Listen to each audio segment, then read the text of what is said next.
Hi welcome back to my channel. ಎಲ್ಲರೂ ಹೇಗಿದ್ದೀರಾ? ಎಲ್ಲರೂ ಚೆನ್ನಾಗಿದ್ದೀರಾ ಅಂತ ಭಾವಿಸ್ತಾ ಇವತ್ತಿನ ದಿನದ ವಿಡಿಯೋ ಸ್ಟಾರ್ಟ್ ಮಾಡ್ತಾ ಇದ್ದೀನಿ.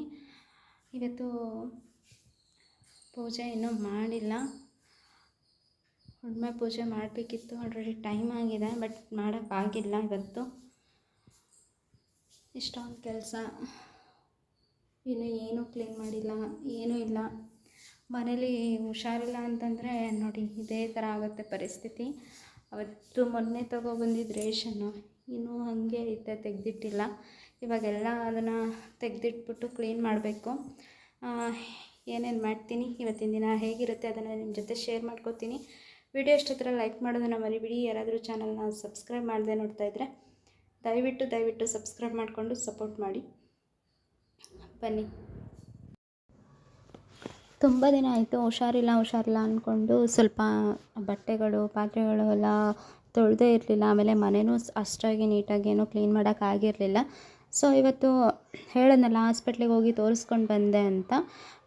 ಎಲ್ಲ ಸ್ವಲ್ಪ ಆರಾಮು ಅಂತ ಅನ್ನಿಸ್ತು. ಆರಾಮಾಗಿದೆ. ಇವಾಗ ಬ್ಲೀಡಿಂಗ್ ಎಲ್ಲ ಸ್ವಲ್ಪ ಕಡಿಮೆ ಆಗಿದೆ. ಹಾಗಾಗಿ ಇವತ್ತು ಬೇರೆ ಹುಣ್ಣಿಮೆ ಬೇರೆ ಇತ್ತು. ಬೆಳಗ್ಗೆನೇ ಎದ್ಬಿಟ್ಟು ಪೂಜೆ ಏನೂ ಮಾಡೋಕ್ಕಾಗಲಿಲ್ಲ. ಅದೇನು ಆಗುತ್ತೆ ಅಂತಂದರೆ ಆ ಟ್ಯಾಬ್ಲೆಟ್ಸ್ನ ತೊಗೋತೀನಲ್ವ, ಟ್ಯಾಬ್ಲೆಟ್ಸ್ ತಗೊಂಡಾಗ ಫುಲ್ಲು ನನಗೆ ನಿದ್ದೆ ಬರುತ್ತೆ. ಅದು ಯಾಕೆ ಅಂತ ಗೊತ್ತಿಲ್ಲ. ನನಗೆ ಟ್ಯಾಬ್ಲೆಟ್ಸ್ಗೂ ನನಗೂ ಇಂಜೆಕ್ಷನ್ಗೂ ಹಾಸ್ಪಿಟ್ಲಿಗೂ ಹಾಗೆ ಬರಲ್ಲ. ಅದಕ್ಕೆ ನನಗೇನಾದರೂ ಆಯಿತು ಅಂತಂದರೆ ನಮ್ಮಮ್ಮ ಚಿಂತೆ ಮಾಡೋಕ್ಕೇ ಸ್ಟಾರ್ಟ್ ಮಾಡಿಬಿಡುತ್ತೆ. ಯಾಕಂದರೆ ಏನೂ ಟ್ಯಾಬ್ಲೆಟ್ಸ್ ಆಗೋಲ್ಲ, ಇಂಜೆಕ್ಷನ್ಸ್ ಆಗೋಲ್ಲ, ಏನೂ ಆಗಲ್ವಲ್ಲ. ಅದಕ್ಕೆ ಅದು ಏನಾದರೂ ಮಾಡಿಸ್ಕೊಂಡ್ರೆ ಮೈ ಮೇಲೆಲ್ಲ ಗುಳ್ಳೆಗಳು ಎದ್ದೇಳೋದು, ಮೈ ಕಟ್ತಾ ಬರೋದು, ಇಲ್ಲ ಅದಕ್ಕೆ ಸರಿಯಾಗಿ ಮಾತ್ರೆ ಏನಾದರೂ ಆ ಥರ ಆಗದೇ ಇರೋ ಥರ ಇನ್ನೊಂದು ಟ್ಯಾಬ್ಲೆಟ್ ಸಿಗುತ್ತೆ, ಅದನ್ನು ಕೊಡ್ತಾರೆ. ಅದನ್ನು ಎರಡನ್ನೂ ಏನಾದರೂ ತೊಗೊಂಡ್ರೆ ಮತ್ತು ನಿದ್ದೆ ಒಂದು 2-3 ದಿನ ಆದ್ರೂ ನಿದ್ದೆ ಮಂಪರು ಇಳಿಯೋದೇ ಇಲ್ಲ. ಫುಲ್ಲು ಬರೀ ನಿದ್ದೆ ಮಾಡಬೇಕು ಅಂತ ಅನ್ನಿಸ್ತಾ ಇರುತ್ತೆ. ಸೊ ಅದಕ್ಕೋಸ್ಕರ ಇವಾಗೂ ಟ್ಯಾಬ್ಲೆಟ್ ತಗೊಂಡಿದ್ನಲ್ವ, ಬೆಳಗ್ಗೆ ಬೇಗ ಎದ್ದೇಳೋಕ್ಕಾಗಿಲ್ಲ. ಎದ್ದಿದ್ದೆ ಲೇಟಾಗಿ. ಎದ್ಬಿಟ್ಟು ಅವರಿಗೆ ಚಪಾತಿ ಮತ್ತು ಬದನೇಕಾಯಿ ಪಲ್ಯ ಮಾಡಿ ತಿನ್ನಿಸಿ ಕಳಿಸಿ ಆದಮೇಲೆ ಇವಾಗ ಕೆಲಸಗಳನ್ನ ಸ್ಟಾರ್ಟ್ ಮಾಡ್ಕೊಂಡಿದ್ದೀನಿ. ಇಲ್ಲಿ ನೋಡ್ತಾ ಇರ್ಬೋದು, ಅವತ್ತು ರೇಷನ್ ತೊಗೊಂಬಂದಿದ್ವಿ ಅಂತ ತೋರಿಸಿದ್ನಲ್ಲ, ಮನೆಗೆ ಏನೇನು ಬೇಕೋ ಎಲ್ಲನೂ ತಗೊಂಡು ಬಂದಿದ್ವಿ. ಇವಾಗ ಮಳೆಗಾಲ ಅಲ್ವಾ, ಸೊ ಮಳೆಗಾಲದಲ್ಲಿ ಅಷ್ಟಾಗಿ ಕೆಲಸಗಳಿರಲ್ಲ. ಅದಕ್ಕೆ ಈ ಥರ ಎಲ್ಲನೂ ಒಂದೇ ಸಲ ತಗೊಂಬಂದು ಇಟ್ಕೊಂಡ್ರೆ ಊಟ ಮಾಡೋದಕ್ಕೆ ಯಾವುದೇ ಟೆನ್ಷನ್ ಇರಲ್ಲ. ಆಮೇಲೆ ಈ ಮಳೆಗಾಲದ ಟೈಮಲ್ಲಿ ಏನು ಅನಿಸುತ್ತೆ ಅಂದರೆ ಪದೇ ಆಗ್ತಾ ಇರೋದು ಜಾಸ್ತಿ ಆಗುತ್ತೆ. ಆಮೇಲೆ ಏನಾದರೂ ತಿನ್ನಬೇಕು ಅಂತ ಅನ್ನಿಸ್ತಿರುತ್ತೆ. ಆ ಟೈಮಲ್ಲಿ ಇಲ್ಲ ಅಂತಂದರೆ ಸರಿಯಾಗಲ್ಲ ಅಂದ್ಬಿಟ್ಟು ದುಡ್ಡಿರೋ ಟೈಮಲ್ಲೇ ಸ್ವಲ್ಪ ತೊಗೊಂಬಂದು ಇಟ್ಕೊಂಬಿಡೋಣ ಅಂಥೇಳಿ ಇವಾಗ ಎಲ್ಲನೂ ತೊಗೊಬಂದು ಇಟ್ಕೊಂಡಿದ್ದೀನಿ. ಪ್ರತಿ ಸತಿನೂ ನಾನು ಹಿಂಗೆ ಮಾಡೋದು. ಆ ಮನೇಲಿದ್ದಾಗೂ ಅಷ್ಟೇ, ಸ್ವಲ್ಪ ಮಳೆಗಾಲ ಬಂತು ಅಂದರೆ ಅದು ಇದು ರೇಷನ್ನ ಸ್ವಲ್ಪ ಕೂಡಿಸಿ ಇಡ್ತಿದ್ದೆ. ಇಲ್ಲೂ ಕೂಡ ಅದೇ ಥರ ಮಾಡ್ತೀನಿ. ಅಂದರೆ ಇವಾಗ ನಾವೇನಾದರೂ ಆದರೆ ಬಿಡು ಹೀಗೆ ಹೋಗಿ ತೊಗೊಂಬಂದು ಮಾಡೋಣ ಅಂದ್ಕೋಬೋದು. ಅಕಸ್ಮಾತಾಗಿ ಮನೆಗೆ ಯಾರಾದರೂ ಬಂದರೆ ಆ ಟೈಮಲ್ಲಿ ಮತ್ತೆ ಇಲ್ಲ ಅನ್ನೋ ಥರ ಇರಬಾರ್ದಲ್ವ. ಸೊ ಅದಕ್ಕೋಸ್ಕರ ಮುಂಚೆನೇ ತೊಗೊಂಬಂದು ಇಟ್ಕೊಳ್ಳೋದು ಅಷ್ಟೇ. ಇವಾಗ ನೋಡ್ಬೋದು, ಅದು ಎಲ್ಲನೂ ಕೆಲಸ ಮುಗಿಸಿ ಆದಮೇಲೆ ನಿಮಗೆ ತೋರಿಸ್ತಾ ಇದ್ದೀನಿ. ಸುಮಾರು ಅಷ್ಟು ಟೈಮ್ ಹಿಡಿತು ಇದೆಲ್ಲ ಕ್ಲೀನ್ ಮಾಡೋ ಅಷ್ಟರೊಳಗಡೆ. ಇವಾಗ ಇದೆಲ್ಲ ಕ್ಲೀನ್ ಮಾಡಿಟ್ಟು ಸ್ನಾನ ಮಾಡಿಕೊಂಡು ಪೂಜೆ ಮಾಡೋಣ ಅಂತ ರೆಡಿ ಮಾಡ್ಕೊತಾ ಇದ್ದೀನಿ.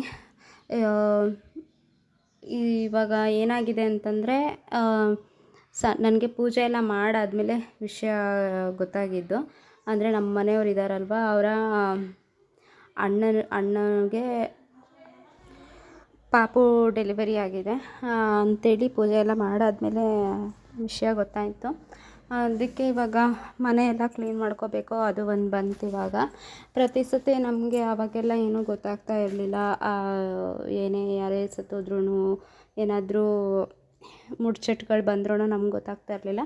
ಬಟ್ ಇವಾಗೆಲ್ಲ ಪರಿಚಯ ಆಗಿದ್ದಾರಲ್ವ, ಹಾಗಾಗಿ ಇವಾಗಾದರೂ ಅವ್ರು ಹೇಳಿದ್ಮೇಲೆ ಅದನ್ನೆಲ್ಲ ನಡೆಸಲೇಬೇಕು ಅಲ್ವಾ. ಸೊ ಅದಕ್ಕೋಸ್ಕರ ಮನೆಯೆಲ್ಲ ಕ್ಲೀನ್ ಮಾಡ್ಕೋಬೇಕು ನೆಕ್ಸ್ಟು. ಅದೊಂದು ಖುಷಿ ವಿಷಯ. ಅವ್ರ ಅಣ್ಣಂಗೆ ಪಾಪು ಆಗಿದೆ, ಹೆಣ್ಣು ಪಾಪು ಆಗಿದೆ ನಿನ್ನೆ. ನಂಗೆ ತುಂಬ ಖುಷಿ ಆಯಿತು ವಿಷಯ ಕೇಳಿ. ಅವ್ರದ್ದು 1 ಇಯರ್ ಆಯಿತು ಮದುವೆ ಆಗಿ. ನಮ್ಮ ಮನೆ ಗೃಹ ಪ್ರವೇಶ ಟೈಮಲ್ಲೇ ಒಂದು 15 ಡೇಸ್ ಬಿಟ್ಟೇನೋ ಅವ್ರದ್ದು ಮದುವೆ ಆಗಿತ್ತು. ಇವಾಗ 1 ವರ್ಷ ಆದಮೇಲೆ ಒಂದು ಪಾಪು ಕೂಡ ಆಗಿದೆ. ಪಾಪು ಮತ್ತು ಅವರು ಇಬ್ಬರು ಆರೋಗ್ಯವಾಗಿರಲಿ ಅಂತ ಕೇಳ್ಕೊಳ್ತೀನಿ. ಇವಾಗ ಪೂಜೆ ಎಲ್ಲ ಮುಗಿಸ್ಬಿಟ್ಟು ನಾನು ಎಲ್ಲ ಆದಮೇಲೆ ಮಳೆ ಸ್ಟಾರ್ಟ್ ಆಯಿತು. ನೋಡ್ತಾ ಇರ್ಬೋದು, ಮಳೆ ಅಂತೂ ಯಾಕೋ ಈ ಸಲ ತುಂಬ ಕಡಿಮೆನೇ ಇದೆ ಅಂತ ಹೇಳ್ಬೋದು.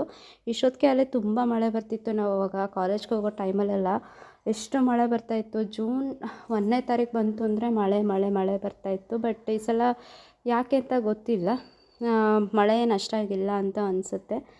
ಸೊ ಮಳೆ ಬರ್ತಿತ್ತಲ್ವ ಅಂತ ಬಾಗಿಲು ಹಾಕ್ಕೊಂಡು ಬಂದೆ.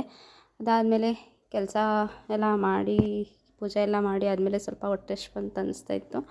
ಅದಕ್ಕೋಸ್ಕರ ಒಂದು ಹಣ್ಣಾದರೂ ತಿನ್ನೋಣ ಅಂತ ಅಂದ್ಕೊಂಡು ತಿಂತಾಯಿದ್ದೀನಿ. ಇವಾಗ ಇದೆಲ್ಲ ಆಯಿತು. ಅದಾದಮೇಲೆ ಸಂಜೆ ನಮ್ಮ ಮನೆಯವ್ರು ಬಂದರು. ಮಳೆ ಬರ್ತಾಯಿತ್ತಲ್ವ, ಸೊ ಅದಕ್ಕೆ ನನಗೆ ಪಪ್ಸ್ ತಿನ್ನಬೇಕು ಅಂತ ಅನ್ನಿಸ್ತಾಯಿತ್ತು. ಸೊ ಅದಕ್ಕೋಸ್ಕರ ತೊಗೊಂಬನ್ನಿ ಅಂತ ಅಂದಿದ್ರೆ ಒಂದು ತೊಗೊಂಬಂದಿದ್ರು. ಇವಾಗ ಇಬ್ಬರು ಕೂತ್ಕೊಂಡು ಅದನ್ನು ತಿಂತಾಯಿದ್ದೀವಿ. ಅಡುಗೆ ಮಾಡಬೇಕು. ಅಡುಗೆ ಏನು ಮಾಡೋದು ಅಂತ ಚಿಂತೆ ಆಗ್ತಾಯಿತ್ತು. ಹೆಂಗಿದ್ರೂ ಮೊಟ್ಟೆ ಇತ್ತು ಮನೇಲಿ, ಹಂಗೆ ಮೊಟ್ಟೆ ಕರಿ ಮಾಡಿಬಿಟ್ಟು ಕುಷ್ಕಟ್ ಟೈಪ್ ಮಾಡೋಣ ಅಂತ ಅಂದ್ಕೊಂಡು ಮಾಡ್ತಾಯಿದ್ದೀನಿ. ಇಲ್ಲಿ ನಾನು ಅದನ್ನು ಮಾಡೋಕ್ಕೆ ಕೊತ್ತಂಬರಿ ಸೊಪ್ಪು, ಹಸಿಶುಂಠಿ, ಬೆಳ್ಳುಳ್ಳಿ, ಚಕ್ಕೆ, ಲವಂಗ ಮತ್ತು ಸ್ವಲ್ಪ ಮೆಣಸಿನಕಾಳನ್ನ ಹಾಕ್ಬಿಟ್ಟು ಒಂದು ಮಿಕ್ಸಿ ಜಾರ್ಗೆ ರುಬ್ಕೊಬೇಕು. ಎರಡಕ್ಕೂ ಅದೇ ಬರುತ್ತೆ. ಅದನ್ನು ಈರುಳ್ಳಿ ಮತ್ತು ಟೊಮೊಟೊ ಒಗ್ಗರಣೆಗೆ ಹಾಕ್ಬಿಟ್ಟು ಮಾಡಿರ್ತೀವಲ್ಲ ಮಿಶ್ರಣ, ಅದನ್ನು ಹಾಕ್ಬಿಟ್ಟು ಅಕ್ಕಿ ಹಾಕಿದ್ರೆ ಮುಗೀತು. ತುಂಬ ಚೆನ್ನಾಗಾಗುತ್ತೆ. ಅದಕ್ಕೆ ಗ್ರೇವಿಗಳೆಲ್ಲ ಮಾಡ್ಕೊಂಡು ತಿಂದರೆ, ಈ ಮಶ್ರೂಮ್ದು ಗ್ರೇವಿ ಮತ್ತು ಮೊಟ್ಟೆದು ಗ್ರೇವಿ, ಆಮೇಲೆ ಚಿಕನ್ ಗ್ರೇವಿ, ಇದನ್ನೆಲ್ಲ ಮಾಡ್ಕೊಂಡು ತಿಂದರೆ, ಆಮೇಲೆ ಬೇಳೆ ಸಾರಿಗೂ ತುಂಬ ಚೆನ್ನಾಗಾಗುತ್ತೆ. ಬೇಳೆ ಸಾರು, ಬೇಳೆ ದಾಲ್ ಥರ ಮಾಡ್ತಾರಲ್ವ, ಅದಕ್ಕೂ ಕೂಡ ತುಂಬ ಚೆನ್ನಾಗಾಗುತ್ತೆ. ಮಾಡ್ಕೊಂಡು ತಿನ್ಬೋದು. ಈ ಕಡೆ ಮೊಟ್ಟೆಗಳನ್ನ ಬೇಯಿಸಿ ಇಟ್ಟಿದ್ದೀನಿ. ಇದನ್ನು ಈ ಗ್ರೇವಿ ಇರುತ್ತಲ್ಲ, ಇದನ್ನು ಚಪಾತಿಗೆ ಮಾಡ್ಕೊಂಡು ತಿಂದರೆ ಇನ್ನೂ ತುಂಬ ಚೆನ್ನಾಗಿರುತ್ತೆ. ನನಗಂತೂ ತುಂಬ ಇಷ್ಟ. ನಾನು ಆವಾಗ ನನಗೆ ಯಾವಾಗಾದರೂ ತುಂಬ ಈ ಹುಷಾರಿಲ್ಲದೆ ಇರುವಾಗ, ಬಾಯಿ ಎಲ್ಲ ಸಪ್ಪೆ ಅಂತ ಅನ್ನಿಸ್ದಾಗ, ಏನಾದರೂ ತಿನ್ನಬೇಕು ಖಾರವಾಗಿ ಚೆನ್ನಾಗಿ ಅಂತ ಅನ್ನಿಸ್ದಾಗ ಈ ಥರ ಎಲ್ಲ ಮಾಡ್ಕೊತಾ ಇರ್ತೀನಿ. ಚೆನ್ನಾಗಾಗುತ್ತೆ. ನೀವು ಕೂಡ ಒಂದು ಸಲ ಟ್ರೈ ಮಾಡಿ ನೋಡಿ. ಅಡುಗೆ ಮಾಡಬೇಕಾದ್ರೆ ಅದೇ ಇರಬೇಕು ಇದೇ ಇರಬೇಕು ಹಂಗೆ ಅದನ್ನೇ ಹಾಕಿದ್ರೆ ಚೆನ್ನಾಗಿರುತ್ತೆ, ಇದನ್ನೇ ಹಾಕಿದ್ರೆ ಚೆನ್ನಾಗಿರುತ್ತೆ ಅಂತೇನಿಲ್ಲ. ನಾವೇ ಉಪ್ಪು ಖಾರ ಕರೆಕ್ಟಾಗಿ ಹಾಕಿದ್ರೆ ಸಾಕು, ಎಲ್ಲ ತುಂಬ ಚೆನ್ನಾಗೇ ಬರುತ್ತೆ. ಇವಾಗ ಗ್ರೇವಿಗೆ ರೆಡಿ ಮಾಡ್ಕೊತಾ ಇದ್ದೀನಿ. ಅದಕ್ಕೂ ಕೂಡ ಈರುಳ್ಳಿ ಟೊಮೊಟೊನ ಒಗ್ಗರಣೆಗೆ ಹಾಕ್ಬಿಟ್ಟು ಅದೇ ಮಿಶ್ರಣನ ಹಾಕಿ ಈ ಬೇಯಿಸಿರೋ ಮೊಟ್ಟೆನ ಚಿಕ್ಕದಾಗಿ ಕಟ್ ಮಾಡಿಕೊಂಡು ಅದರೊಳಗಡೆ ಹಾಕಿ ಮಿಕ್ಸ್ ಮಾಡಿದ್ರೆ, ಅದಕ್ಕೆ ಸ್ವಲ್ಪ ಚಿಕನ್ ಮಸಾಲ ಮತ್ತು ಗರಂ ಮಸಾಲ, ಆಮೇಲೆ ಅರಶಿನ ಪುಡಿ, ಖಾರದ ಪುಡಿ, ಇದನ್ನೆಲ್ಲ ಹಾಕಿದರೆ ಇನ್ನು ತುಂಬ ಟೇಸ್ಟಿಯಾಗಿ ಚೆನ್ನಾಗಿ ಬರುತ್ತೆ. ತುಂಬ ಚೆನ್ನಾಗಿತ್ತು. ನೀವು ಕೂಡ ಒಂದು ಸಲ ಟ್ರೈ ಮಾಡಿ ನೋಡಿ. ಆಮೇಲೆ ತುಂಬ ಜನ ಸಪೋರ್ಟ್ ಮಾಡ್ತಾಯಿದ್ದೀರಾ ವೀಡಿಯೋಸ್ಗೆ ಮಾಡಿ ಅಂತ. ಆಮೇಲೆ ತುಂಬ ಜನ ನಮ್ಮ ಈ ಮನೆ ಲೋನ್ ಬಗ್ಗೆ ಎಲ್ಲ ವೀಡಿಯೋ ಮಾಡಿ ಅಂತ ಕೇಳ್ತಾ ಇದ್ದೀರಾ. ಮನೆ ಲೋನು ಒಂದು ಸಲ ಮಾಡಿದ್ದೆ ಹೋದ ಸಲ ಅಂತ ಅನಿಸುತ್ತೆ. ಬಟ್ ಇವಾಗ ನೀವೆಲ್ಲರೂ ತುಂಬ ಕೇಳ್ತಾ ಇದ್ದೀರಲ್ವ, ಇವಾಗ ಒಂದು ಸಲ ಮಾಡ್ತೀನಿ. ಅದು ಹೇಗೆ, ಏನು, ಎಷ್ಟಾಗುತ್ತೆ ಅಂತ ಹೇಳ್ಬಿಟ್ಟು ನಾನು ಹೇಳೋ ಪ್ರಕಾರ ಏನು ಅಂತಂದರೆ, ಲೇಟಾದರೂ ಪರವಾಗಿಲ್ಲ, ಮನೆ ಲೋನ್ಗಳನ್ನೆಲ್ಲ ಮಾಡಿಸ್ಬಿಟ್ಟು ಯಾರೂ ಮನೆ ಕಟ್ಟಕ್ಕೆ ಹೋಗ್ಬೇಡಿ. ಆಮೇಲೆ ತಪ್ಪಾಗಿ ಗೈಡ್ ಮಾಡೋಕ್ಕೆ ಹೋಗ್ಬೇಡಿ ಯಾರಿಗೂ ಅಷ್ಟೇ. ನಿಮ್ಮ ಕೈಲಿ ಆಯಿತು ಅಂತಂದರೆ ಒಂದು ಒಳ್ಳೆಯದನ್ನು ಮಾಡಿ, ಒಳ್ಳೆ ದಾರಿಲಿ ನಡ್ಕೊಂಡು ಹೋಗಿ ಅಂತ ಹೇಳಿ. ಬಟ್ ಯಾವುದೇ ಕಾರಣಕ್ಕೂ ಮಿಸ್ಗೈಡ್ ಮಾಡಿಬಿಟ್ಟು ಮನಸ್ಸುಗಳನ್ನ ಕೆಡಿಸ್ಬಿಟ್ಟು ಈ ಥರ ಸಾಲಗಳನ್ನ ಮಾಡಿಕೊಂಡು ತಿರ್ಗಾಡೋ ಥರ ಮಾಡೋಕ್ಕೆ ಹೋಗ್ಬೇಡಿ. ನಾನು ಹೇಳೋದಾದರೂ ಅಷ್ಟೇ. ಅದಕ್ಕೋಸ್ಕರ ನಾನು ಕೂಡ ಅದ್ರ ಬಗ್ಗೆ ಒಂದು ವಿಡಿಯೋ ಮಾಡೋಣ ಅಂದ್ಕೊಂಡಿದ್ದೀನಿ. ದಯವಿಟ್ಟು ಯಾವುದೇ ಏನೇ ಕಷ್ಟ ಆದ್ರೂ ಈ ಮನೇಲಿ ಒಂದು ಸವಾಸಕ್ಕೆ ಮಾತ್ರ ಹೋಗಬೇಡಿ. ಅದು ಒಂಥರ ಏನಂತಾರೆ, ನಾವು ಈಗ ಊಟ ಮಾಡಬೇಕಾದ್ರೆ ಎಲ್ಲ ಸ್ವಲ್ಪ ವಿಷನ ಸೇವಿಸ್ತಾ ಇರ್ತೀವಿ ಅಂತ ಹೇಳ್ತಾರಲ್ವ.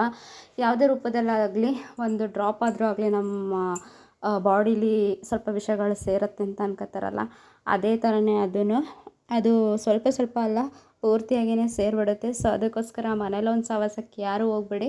ಅದರ ಬಗ್ಗೆ ಒಂದು ಸಲ ನಾನು ಡೀಟೇಲಾಗಿ ವಿಡಿಯೋ ಮಾಡ್ತೀನಿ, ಆವಾಗ ನೋಡಿ. ಆದರೆ ಅದಕ್ಕೂ ಮುಂಚೆ ಮಾತ್ರ ಯಾರೂ ಮನೆ ಲೋನ್ಗೆ ಟ್ರೈ ಮಾಡಬೇಡಿ. ಆದಷ್ಟು ಕಷ್ಟ ಆದರೂ ಪರವಾಗಿಲ್ಲ, ಸ್ವಲ್ಪ ಬೇರೆ ಕಡೆ ಎಲ್ಲ ದುಡ್ಡನ್ನ ಅಡ್ಜಸ್ಟ್ ಮಾಡಿಬಿಟ್ಟು ಮನೆಗಳನ್ನ ಕಟ್ಕೊಳ್ಳಿ. ಬಟ್ ಫೈನಾನ್ಸ್ ಸವಾಸಕ್ಕೆ ಮಾತ್ರ ಹೋಗಬೇಡಿ. ಇದು ಆಯಿತು. ಇದಾದಮೇಲೆ ಇಲ್ಲಿ ಮೊಟ್ಟೆದು ಗ್ರೇವಿ ಮತ್ತು ಎಲ್ಲ ಆಯಿತು. ತುಂಬ ಟೇಸ್ಟಿಯಾಗಿತ್ತು, ತುಂಬ ಚೆನ್ನಾಗಿತ್ತು. ನೀವು ಕೂಡ ಟ್ರೈ ಮಾಡಿ. ಈ ಮಳೆಗಾಲದ ಟೈಮಲ್ಲಂತೂ ಸೂಪರಾಗಿರುತ್ತೆ, ಬಿಸಿ ಬಿಸಿದೆಲ್ಲ ತಿನ್ನೋಕ್ಕೆ. ನನಗಂತೂ ತುಂಬ ಇಷ್ಟ ಆಯಿತು. ಇಷ್ಟ ಇವತ್ತಿನ ವೀಡಿಯೋ. ಇಷ್ಟ ಆದರೆ ಲೈಕ್ ಮಾಡೋದನ್ನು ಮರಿಬೇಡಿ. ಯಾರಾದರೂ ಚಾನಲ್ನ ಸಬ್ಸ್ಕ್ರೈಬ್ ಮಾಡದೆ ನೋಡ್ತಾ ಇದ್ದರೆ ದಯವಿಟ್ಟು ಸಬ್ಸ್ಕ್ರೈಬ್ ಮಾಡಿಕೊಂಡು ಸಪೋರ್ಟ್ ಮಾಡಿ ಅಂತ ಕೇಳ್ಕೊಳ್ತೀನಿ. Thanks for watching all. Bye.